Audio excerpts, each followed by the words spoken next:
Ya está grabando, puedes presentar ahora. ¿Sí? Ya, sí. Listo. Ya, compañeros.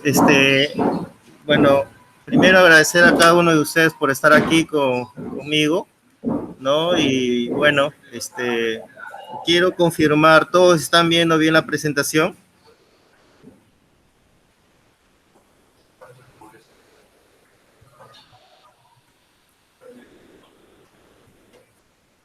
A ver, compañeros, buenas tardes. Primero agradecer a cada uno de ustedes por estar aquí y poder compartir esta sesión educativa.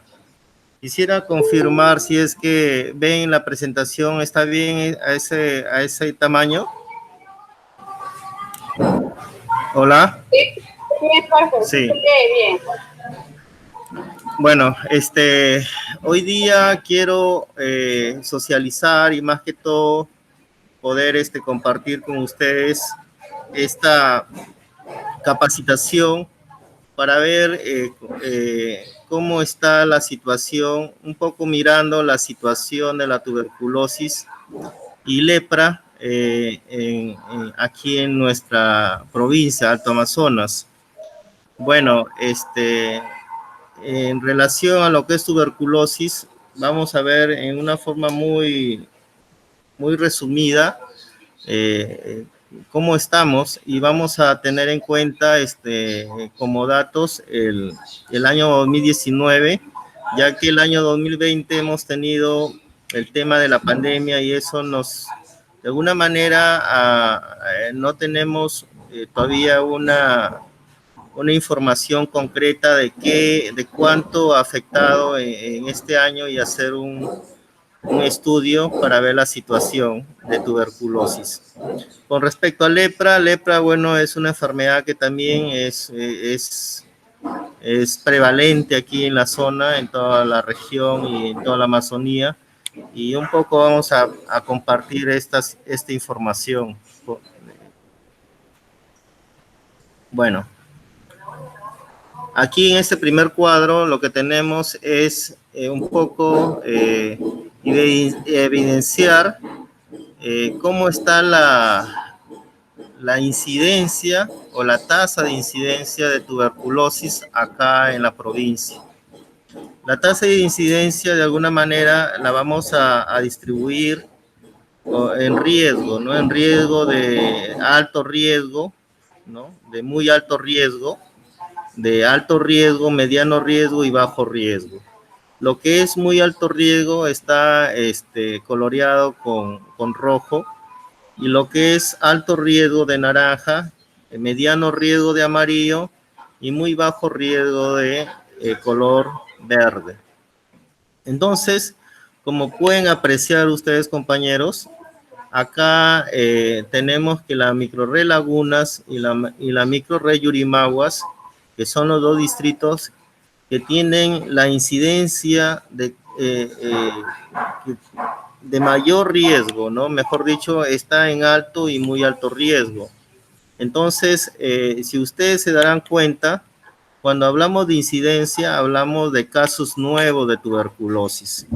Entonces, los casos nuevos de tuberculosis que por primera vez están dando, no estamos hablando de todos, sino solamente de los nuevos que por primera vez tenemos en este año. Entonces, vemos que la microrred Lagunas está en muy alto riesgo por el número de casos. Pero aquí hay una situación que tenemos que resaltar. Lo que tenemos que resaltar es aquí la población que tienen en ambos distritos. Si se dan cuenta, el distrito de Yurimaguas tiene 61.130 habitantes y Lagunas cuenta con una población de 11.543. Eso quiere decir que cuanto menor es la población, el riesgo se eleva mucho más. Entonces, hay mayor transmisibilidad y hay más riesgo de transmisibilidad en estos lugares donde hay menor población. Entonces, ¿hasta ahí está entendido, compañeros?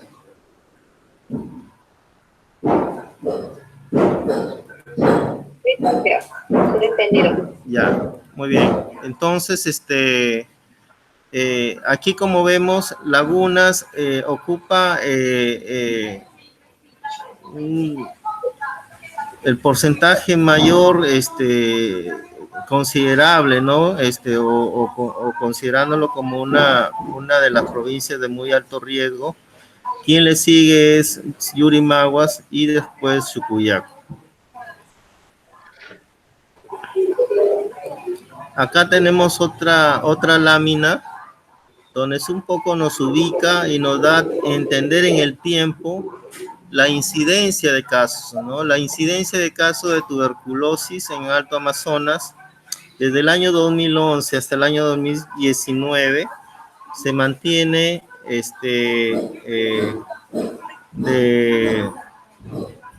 en meseta en los 4 últimos años, ¿no?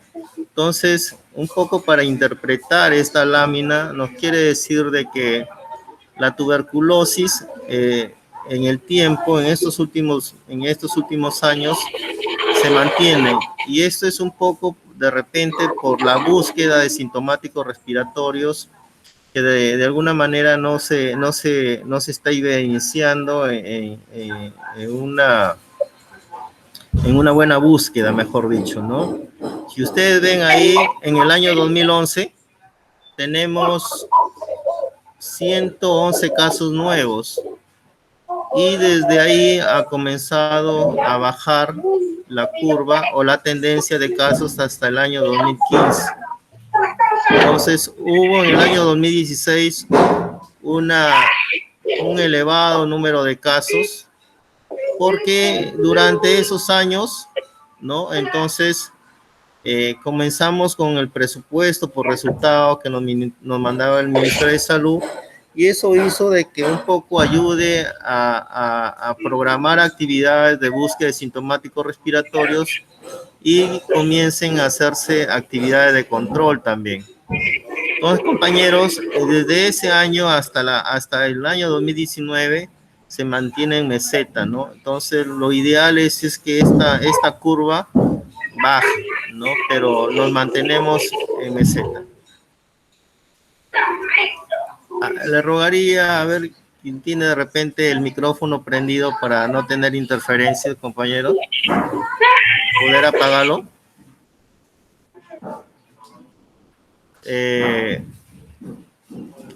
¿Cómo podemos encontrar o buscar la tuberculosis, ¿no? ¿Cómo podemos identificar los casos de tuberculosis, ¿no? Entonces, el Ministerio de Salud, mediante la norma técnica de tuberculosis, entonces la tuberculosis es una enfermedad prevalente y una enfermedad que está en todo nuestro país y en todo el mundo. Entonces, para poderla encontrar, tenemos que captar sintomáticos respiratorios. Entonces, hay una definición de casos que es un sintomático respiratorio. Pero todo eso lo resumimos en dos cosas, en una sola cosa. ¿Qué es un sintomático? Basta que tenga tos por más de 15 días, entonces estamos hablando que es un sintomático respiratorio. Entonces, ¿dónde tenemos que encontrar esos sintomáticos respiratorios? Entonces, teniendo en cuenta que la tuberculosis es una enfermedad contagiosa que se transmite de persona enferma a persona sana vía aérea, ¿cómo podemos encontrarla? Entonces, dentro de las actividades integrales que hacemos todo el personal de salud que trabajamos en los establecimientos de salud, desde un hospital hasta un establecimiento 1-1, que está en toda la periferia, en todas las CIPRES de nuestra provincia. Entonces, basta que tengamos una definición de caso que es tos por más de 15 días y estamos haciendo un descarte de tuberculosis para poder identificar, en este caso, los casos que necesitamos, ¿no? Como ven en la figura, el personal de salud, en la lámina, perdón, están haciendo su búsqueda de sintomáticos respiratorios en las atenciones que hacen en las comunidades. Entonces, ¿cómo la descartamos? ¿Qué procedimientos hacemos para poder encontrar la tuberculosis, ¿no? Entonces, la tuberculosis podemos buscarla dentro de las actividades integrales a los sintomáticos respiratorios, y estos sintomáticos respiratorios se tiene que pasar por un proceso de, primero, de atención médica, y el médico es quien determina que el paciente hacer un descarte por medio de un esputo, el esputo o la baciloscopía, que se realiza para poder encontrar el bacilo en este procedimiento o en este examen, que es el bacilo de Koch, ¿no? Entonces, encontrando a este bacilo, entonces ya podemos tener confirmación de un caso de tuberculosis. Entonces, el control de la tuberculosis, ¿cómo lo hacemos? ¿Cómo controlamos la tuberculosis, no? Entonces, la vamos a controlar mediante un diagnóstico precoz, ¿no? Y un tratamiento oportuno. Cuando más rápido encontremos a los sintomáticos respiratorios y no sean unos diagnósticos tardíos, y encontramos que estos casos sean de alguna manera frotis positivo, podemos dar tratamiento y la transmisibilidad estamos evitando que sea más. La vacuna BCG también es una de las formas de controlarla. ¿Por qué? Porque mediante la vacuna BCG podemos evitar que los recién nacidos o los niños hagan el tipo de tuberculosis más severas, ¿no? El control de contacto es una de las formas de control que es más importante, yo pienso acá, porque si mientras no controlamos a los contactos, siempre va a estar la tuberculosis permanente. Y eso quiere decir de que permanente, porque la tuberculosis, a diferencia de otras patologías o enfermedades infecciosas, se va a manifestar cuando ya la persona tenga las defensas bajas o tenga una inmunidad bastante baja, ¿no? No es como que en otras enfermedades que de alguna manera tienen un periodo de incubación y están haciendo ya los signos y síntomas. La aplicación de PPD es importante para saber quién más está contagiado dentro de los contactos del caso índice. Entonces, aplicar el PPD nos permite de alguna manera hacer un corte de transmisibilidad y evitar y dar tratamiento o una terapia con isoniazida y evitar que esa persona más adelante desarrolle la enfermedad. Como ya lo dije, la terapia con isoniazida actualmente se da a las personas con PPD positivo. Y la educación sanitaria, ¿no? La educación sanitaria es importante porque de alguna manera las personas, tanto los contactos como las personas tienen que conocer cómo es que la enfermedad se desarrolla y cómo se transmite, ¿no? Y de esta manera poder de que ellos de alguna manera evitar los abandonos y tener que evitar que ellos por una reacción al fármaco y si no se le da la educación sanitaria debida, lo que hacen es hacer abandono de tratamiento, ¿no? Por eso es importante educar y explicarle al paciente sobre todo con respecto a esta enfermedad. El control de contactos, como lo dije anteriormente, es una de las formas más importantes porque vamos a evitar que aparezcan nuevos casos dentro del entorno del caso índice. Puede ser intradomiciliario, puede ser extradomiciliario, ¿no? Entonces, poner el PPD es otra de las formas para saber dentro de los contactos quién más está contagiado. ¿Y cómo la prevenimos cuando tenemos un caso de tuberculosis en casa? Tenemos que prevenir de alguna manera cubriéndonos, ¿no? Al momento de toser, al hablar o estornudar, sabemos que la tuberculosis, cuando la persona ya está en tratamiento por 15 o 30 días, ya no contagia. De alguna manera se tienen que seguir con las medidas preventivas, que es cubrirse con un paño al momento de estornudar o toser. Mantener las habitaciones o la casa ventiladas y que entre mucha luz solar para evitar que el bacilo pueda replicarse y contagiar a otras personas, ¿no? Entonces, el lavado de manos, lavado de los alimentos es importante en todo tipo de higiene o en todo tipo, la higiene es importante para evitar todas las enfermedades que son de transmisibilidad. Seguimiento del tratamiento, es importante que el personal de salud haga controlar, vigilar la evolución de los síntomas, no cómo evoluciona el paciente después de haber iniciado el tratamiento, registrar las respuestas o las rafas o las reacciones a los fármacos, porque siempre van a haber estas reacciones y hay que darle soporte a estas reacciones, porque si no el paciente nos puede abandonar y piensan que lo que está haciendo es le está chocando, como ellos dicen, ¿no? Le está chocando y terminan por no tomar el tratamiento. Entonces siempre hay que explicar al paciente qué reacciones le puede dar y evitar que el paciente pueda abandonar, ¿no? Por desconocimiento más que todo.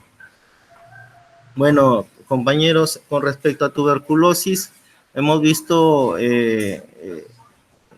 lo más resaltante, como lo dije en inicio, lo que es la parte preventiva, la parte en sí de la enfermedad, de la evolución y signos, cómo se manifiesta.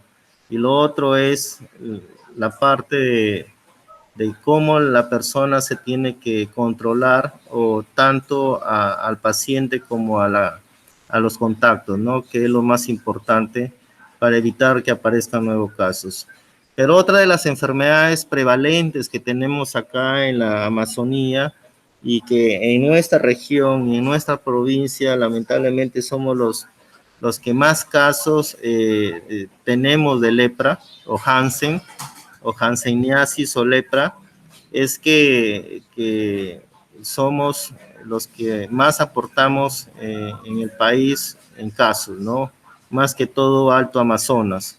Hansen es una enfermedad también de transmisibilidad causada por una bacteria o un bacilo, ¿no? Lo vamos a ver más adelante, que viene ya de tiempos muy remotos, desde la época de Jesucristo, se puede decir. Tenemos mucha información sobre los casos que hubieron, en que las personas eran discriminadas y estigmatizadas por el tema de lepra, ¿no?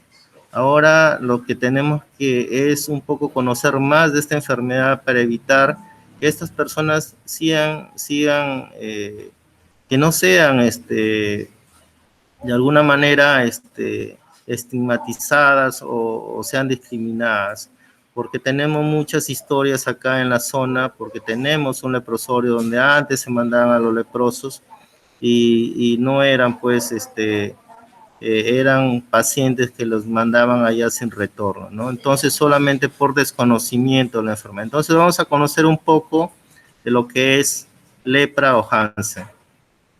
Como lo dije antes, esto viene ya de la época de Jesucristo y lo vemos siempre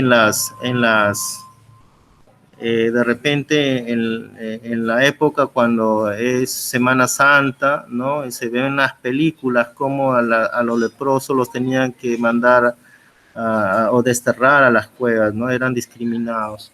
Entonces se sabe mucho de esta enfermedad, pero hoy ya vamos a verlo desde el punto de vista regional, ¿no? Como ven aquí en la figura o en la lámina, acá en Loreto tenemos un leprosorio que es el leprosorio San Pablo, una comunidad donde llegaban o mandaban a todos los leprosos, a las personas con Hansen, y eran atendidos ahí por las monjitas o hermanas que estaban ahí, ¿no? Entonces, ahora actualmente esto ha cambiado, ¿no? Ahora ya conocemos más de la enfermedad y eso es lo que nosotros de alguna manera queremos compartir con ustedes.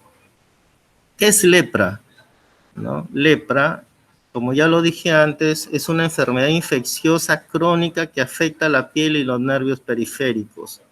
Entonces, como ven en la lámina, está básicamente que es causada por un bacilo también, ¿no? Y que afecta a los nervios periféricos básicamente y que se manifiesta inicialmente con lesiones dermatológicas.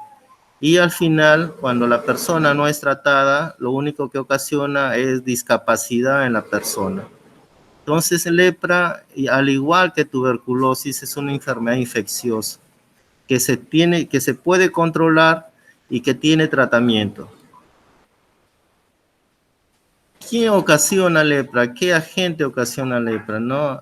Así como la tuberculosis tiene una bacteria, el Mycobacterium, el bacilo de Koch, ¿no? Acá también tiene el Mycobacterium leprae o es un bacilo igual que primo hermano que la tuberculosis, que es un ácido alcohol resistente, ¿no? Y que se puede identificar igual que el de la tuberculosis como por el medio de Sim-Nielsen para poder verlo en un microscopio, o también por la modalidad de Faraco, ¿no? La técnica de Faraco en frío, que actualmente se viene usando, ¿no? La fisiopatogenia, bueno, como lo dije antes, no es una enfermedad que se transmite de una persona enferma a una persona sana, ¿no? Entonces, se transmite también al momento de estornudar, al toser, al hablar, o de repente por fluidos, secreciones, etcétera, ¿no? Vía linfática o ganglios, etcétera, ¿no? Entonces, esa es la forma de transmisibilidad de esta enfermedad. Entonces, la misma que en tuberculosis, también tenemos que, de alguna manera, tener las mismas formas de prevenirla, ¿no? Entonces, para tener lepra, se puede decir que lepra es una de las enfermedades menos contagiosas, porque para tener lepra, la persona tiene que tener las defensas, estar en cero o muy baja las defensas para que desarrolle la enfermedad. Supongamos que de un paciente de 10 personas contagiadas, solamente uno va a ser lepra, el que no tenga defensas. Y ahora el que desarrolla la enfermedad, como ven en la lámina, la persona sana, el 90% no hace la enfermedad, pero un 10%, mejor dicho, uno, sí hace la enfermedad. Entonces, el que hace la enfermedad tiende a ser una forma indeterminada de la enfermedad. Quiere decir de que hace la enfermedad, pero se puede desarrollar como una lepra multibacilar o se puede desarrollar como una lepra paucibacilar. Entonces, de esa manera podemos clasificar los tipos de lepra. Y ya lo dije antes, ¿no? Los tipos de lepra son solamente dos. Lo vamos a clasificar como lepra paucibacilar y lepra multibacilar. Que ahora en este momento vamos un poquito a hablar sobre las lesiones y sobre los tipos de lepra, ¿no? En este caso vamos a ver un poco las lepras indeterminadas o lesiones que van apareciendo en las personas o las personas que se contagian con esta enfermedad. Entonces, aquí como ven en la lámina tenemos una lepra indeterminada, como lo dije antes. Esta se presenta solamente con una sola lesión en el cuerpo. Para poder hacer un diagnóstico de lepra, se tiene que hacer un examen clínico general, evaluando al paciente, porque generalmente las lesiones se van a encontrar en las zonas frías del cuerpo, ¿no? Puede ser en los glúteos, puede ser en la espalda o puede ser en las orejas, ¿no? Entonces es necesario hacer un examen para poder determinar y buscarle. Pero ¿cuál es lo característico para poder de alguna manera hacer un diagnóstico? Aquí lo característico es que hay trastorno o ausencia de la sensibilidad. Si tenemos una lesión como la que vemos aquí, una lesión única, y la persona no siente al picarle con algo, con algodón o algo caliente o frío o una aguja, entonces no hay sensibilidad, estamos frente a un caso de lepra. Entonces, lepra es esto, lo que ustedes ven aquí son lesiones dérmicas, así es como inicia, con trastorno de la sensibilidad, y esto nos va a determinar que estamos frente a un caso de lepra. Entonces, siempre es necesario hacer un diagnóstico diferencial, porque si bien es cierto, tenemos lesiones dérmicas que pueden ser también hongos, ¿no? O puede ser dermatitis, ¿no? Entonces hay que hacer un diagnóstico. Pero si tenemos una lesión donde hay trastorno de la sensibilidad, denla por seguro que están frente a un caso de lepra. Como vemos acá, lesiones únicas, ¿no? Entonces, en todos, y esto nos hace dar como un diagnóstico como una lepra indeterminada. Podemos tener también lesiones múltiples como esto, entonces ya estamos hablando como de otro tipo de lepra, ¿no? La clasificación de lepra, de alguna manera, ¿cómo la podemos hacer? Cuando la persona tiene menos de 5 lesiones, estamos hablando de un caso de lepra paucivacilar. Y cuando estamos frente a un caso de un paciente con más de 5 lesiones, lo podemos clasificar como un caso de lepra multivacilar. Le rogaría a ver si pueden apagar un poquito pueden apagar su micrófono para poder escuchar bien. Entonces, como ven aquí en la lámina, son múltiples lesiones.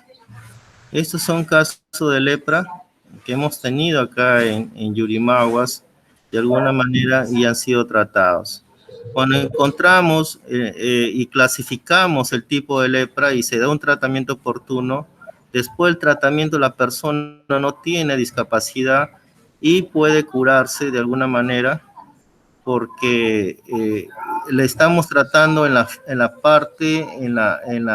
fase inicial, en la fase dermatológica, y cuando ya hay lesiones en las articulaciones, cuando ya lesiona los nervios periféricos, es ahí donde ya tenemos las discapacidades.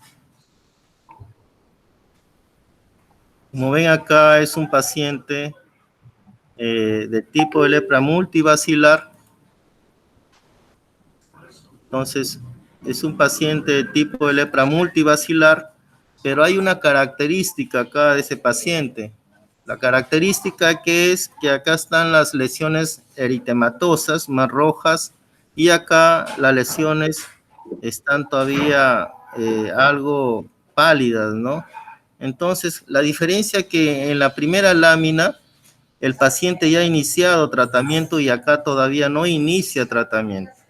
Entonces, es importante la parte de educación sanitaria, indicarle al paciente que va a hacer reacción, porque siempre la clofazimida va a hacer reacción, si el paciente tiene nódulos o tiene lesiones de alguna manera, o tipo ronchas, o con bordes elevados, se van a hacer eritematosas, y esto va a conllevar a que el paciente abandone el tratamiento porque va a pensar que le está haciendo mal los medicamentos. Entonces es importante educar al paciente y decirle qué es lo que se viene, pero hay que darle soporte a estas reacciones.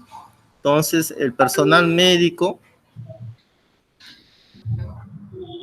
de los establecimientos se les capacita anualmente en este tema para que ellos puedan de alguna manera dar el soporte necesario y evitar los abandonos para que puedan evitarse, ¿no?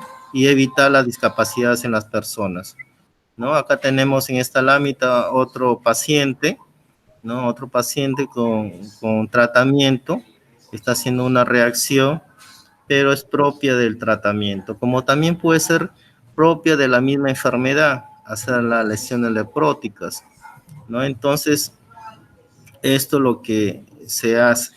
Pero hay características, las características para ver también que hay personas, las personas pueden tener lepra, son cuando las personas hacen la forma de lepra lepromatosa, ¿no?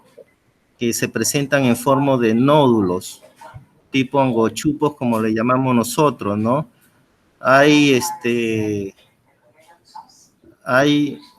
un engrosamiento de los pabellones auriculares, hay caída del vello, de las cejas, de las pestañas, se le llama comúnmente una malarosis, ¿no? Hay trastorno, hay lesión en los nervios periféricos y muchas veces las personas terminan haciendo discapacitados, por ejemplo, la mano puede quedar en garra o puede quedar, como le llaman, la mano del predicador, ¿no? Como vamos a ver más adelante. Entonces, eso es lo que impacta en lepra. Cuando vemos a una persona en lepra, algunos piensan que es artritis, pero estamos en una zona endémica y tenemos que descartar lepra. Entonces, lepra causa prácticamente discapacidad. Y por lo tanto, a veces cuando vemos una persona y saben que tiene lepra y es discapacitado, lo que hacen es que se aparte o marginar a ese paciente, ¿no? Tengo muchas historias que de verdad hasta que a la misma familia a veces discrimina a sus propios familiares cuando tienen este tipo de enfermedades. Entonces acá presentamos algunas láminas más sobre los casos que hemos tenido. Aquí tenemos un paciente con su mano ya con lesión en mano de garra o la mano del predicador, perdón. Acá hay una lesión, pues, ha sido limpiada porque estaba bastante infectada, porque no sienten. El paciente se puede quemar, puede meter las manos en agua hervida y no siente. Por eso es que queda la discapacidad. Entonces, hay lesión de los nervios periféricos y hay trastorno de la sensibilidad. Eso siempre tiene que estar presente para poder hacer un diagnóstico de lepra. Bueno, como ustedes saben, el reservorio de la enfermedad siempre es el hombre en estos casos, ¿no? El agente infeccioso es el Microbacterium leprae, ¿no? O Hansen, como le llaman. Y como ya lo dije antes, la transmisibilidad es por medio de vías aéreas, ¿no? Por las vías aéreas, o también puede ser por fluidos, por heridas abiertas o fluidos corporales. Entonces, acá vemos algunos otros casos más. Entonces, hay que evaluar el paciente, hay que evaluar la sensibilidad. Si no hay sensibilidad, eso es un caso de lepra, ¿no? Entonces, todos estos casos que ven acá han sido pacientes que trabajan en sus chakras, no sienten, y llegan al establecimiento ya con las lesiones, ¿no? Entonces, todo eso hace de que nosotros hagamos una búsqueda de casos, así como hacemos la búsqueda en tuberculosis con sintomáticos respiratorios, acá tenemos que hacer la búsqueda con sintomáticos dermatoneurológicos. Entonces, así vamos a tener en todos los pacientes que tienen problemas dermatológicos o llegan al establecimiento a hacer consulta por problemas dermatológicos, hay que descartar lepra,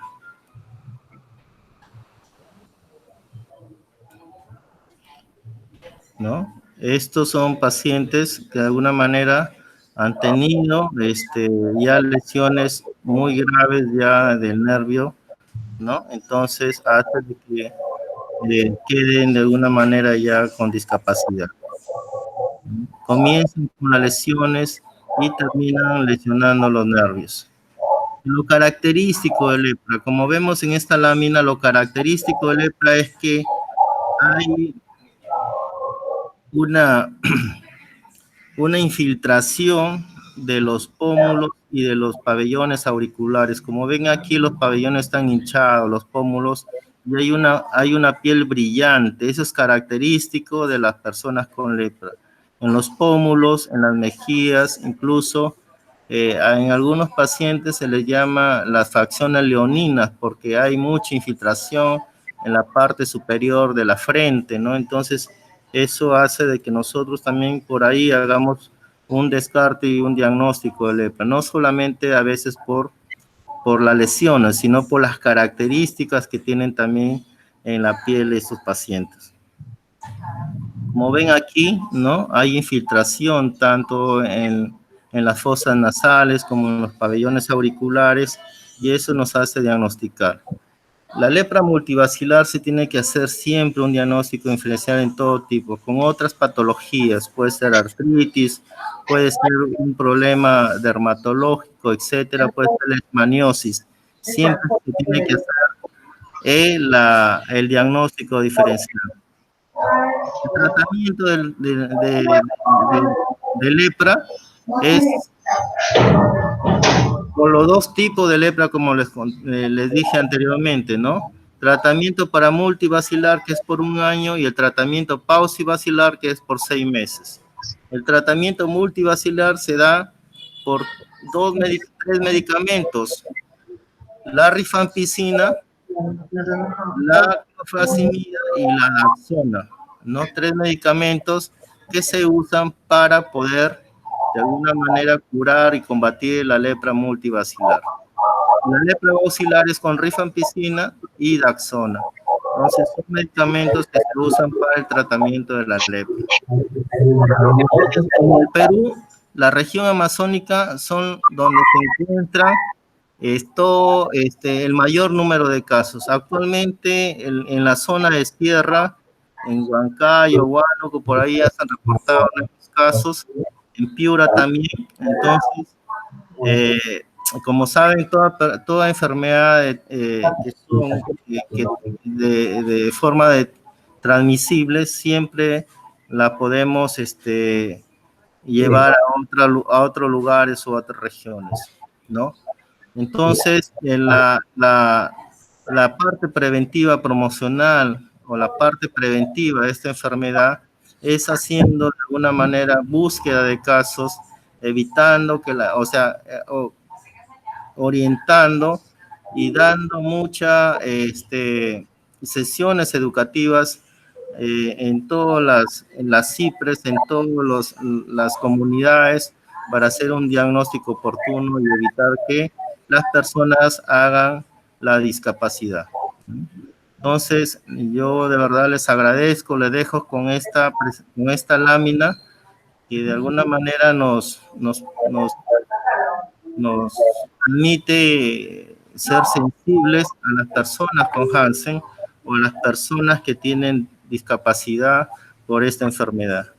Les agradezco, compañeros, por esta tarde, por darme la oportunidad de poder de alguna manera compartir estos conocimientos y poder evitar las enfermedades como es tuberculosis y lepra.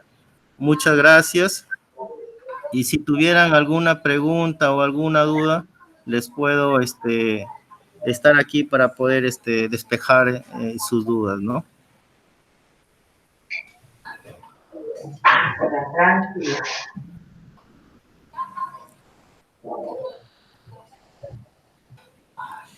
Bueno, compañeros, gracias a cada uno de ustedes por estar acá en esta plataforma, en esta sala, y haber compartido conmigo esta presentación. Espero que en este año poder trabajar en equipo y poder seguir trabajando en bien de la población y de las personas que padecen estas enfermedades transmisibles.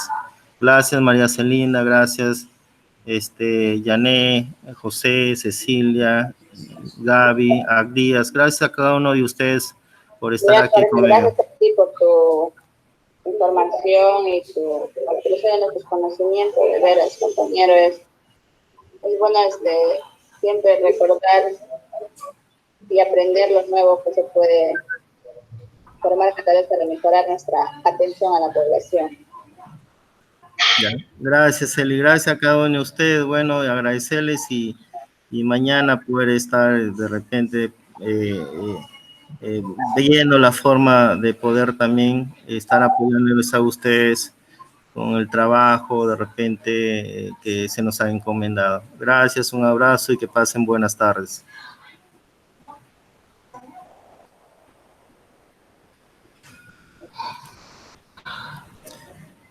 Licenciado, buenas. Ya he terminado, no sé si se pudo grabar la charla o la sesión educativa.